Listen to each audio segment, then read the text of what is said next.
I started ceramics in Hastings. I was doing an exhibition design course. I had a teacher there called Anthony Bennett.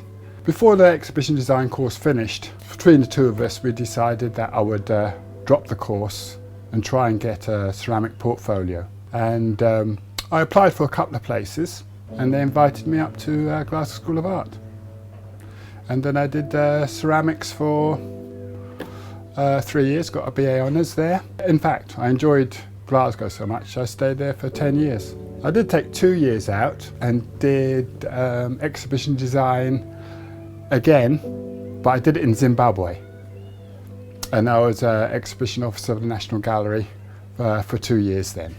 After 10 years in Glasgow, I decided to come back down to London, although I never lived in London before. And I've been in this building for 25 years. For the last 5 years, my daughter's been alongside me, and we've generated a system of teaching and exhibiting our work together. Inspirations in my work comes from everyday life. If people weren't here, the world wouldn't be very important to me. So you see in quite a lot of my work, you see quite a lot of human elements and a bit of fun,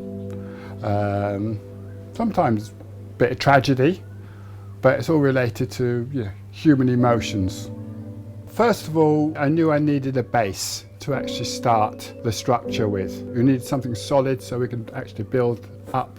So I thought I'd throw a closed form, because if you put on figures on the outside of the form, they may weep in the firing, because we fire our work from 1260 to 1280. And when you start putting sculpture and leaning forms within that heat, it can warp and distort. So first of all, I threw a closed form. So I made a large cylinder and straightened it off, and then I collared it in as if I was making a cider jar or a cider bottle. And I pulled it in and I used a pin to nip off the top so there's no top to it, and smoothed it down. So I had a hollow form that I could actually put figures on, and it would be strong enough to hold the whole structure. I was using a mould so I could be more versatile with the figures that I was using. When I was rolling the clay out, I was making sure as I rolled it out, I would taper it so that the heads of the sculptures would not be too heavy and lean out. So as I was putting the clay into the mould, I was using a sponge, and I always use a sponge because if you use your fingers you tend to go through, and then you have to do a lot of patching up afterwards on the other side. So I pushed the sponge in and I made a thick coil around the figure so that it would squeeze out, and not only squeeze out the side, it would actually strengthen the whole figure as we go, like a girder would do in a house. I'll usually leave it in overnight, so it becomes nice and leather hard, so I can cut it up and manipulate it to whatever shape I wanted, and it's easy to join to other pieces. Now the figure is leather hard, I can cut holes into the throw and base, and checking the inside of the figure so it has a thick enough connection to where I'm joining to the base. I use a metal wire brush to cross hatch it, both sides, and I join them together with lots of goo, and I backfill as well. I take a tool, and once I've pressed it on, I run a tool right the way around, and then I put another coil of clay in there, and then I tied it up.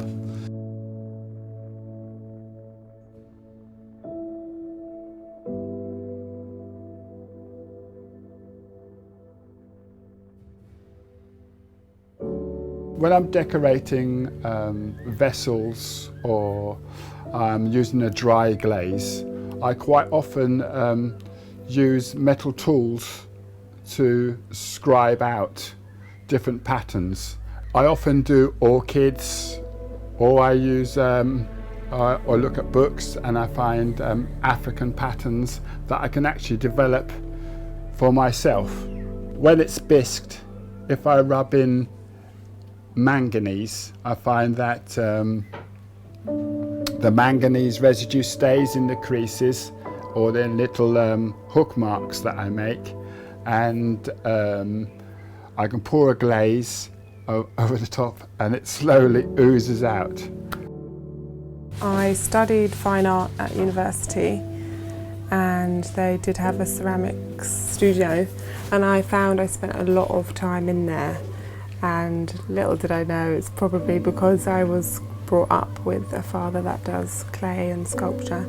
So after university I just started to teach. It was just quite quickly, everything was going really well, and working with my dad is just fun because he's just like a really good character. I really got to grips with my throwing so that I could expand my vocabulary with clay, and two, so that I could teach it as well. So when I'm doing like my first lift, I use my left hand to lean in, having my elbow tight into my body, using the weight to lean into the wall, and then slightly pulling back with the inside hand. And I kind of just hold that position and squeeze really gradually and let it move up. And then I'll follow it up and kind of pushing more in as it goes to the top, otherwise it tends to flare out, so I just push even harder, falling into it so that it goes up and inwards, so it kind of looks like more like a volcano shape than bowl. It's quite important to keep it tapered in as you get the height. So I keep doing that and keep centering it as I go, and then when I'm in control of it and I feel like it's ready to start pulling up, I started to use my knuckle, and I did a knuckle pull many times in sections. Sometimes I did the top bit a little bit, then the middle bit, and then the bottom, and then all together. You know, sometimes I just break it down however best I need to. And then I'll consolidate the wall with a rib or some sort of straightening tool on the side, whether it's a kidney or just something that's strong and can straighten it up. I leave the wall about 1.5 centimetres thick.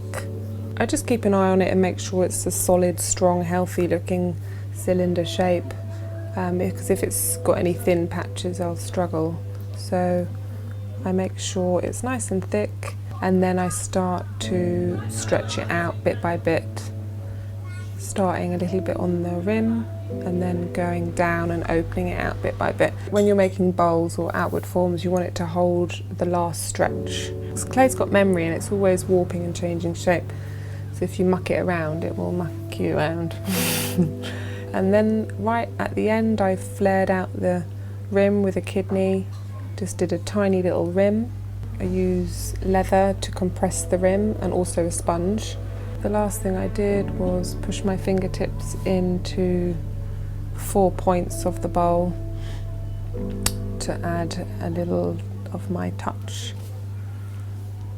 Glazing, I go wild. When I have the studio to myself in the evenings usually, when I don't have any classes or there's no one here, I just put all my pots out onto the floor and use lots of slip trailers and jugs and big basins and stuff, and really combine a lot of the glazes together to get these swirling effects and all these nuances popping through. So it's quite a lot of layering and testing and trialing. It's just an enjoyable process. I think this whole art form is all about the process for me. This reminds me of a piece called the Water Carriers. I'm hoping Freya is going to glaze this beautiful bowl that she's done on top, and we're going to balance it on top of these heads, and just to show the celebration that we have and respect we have for each other.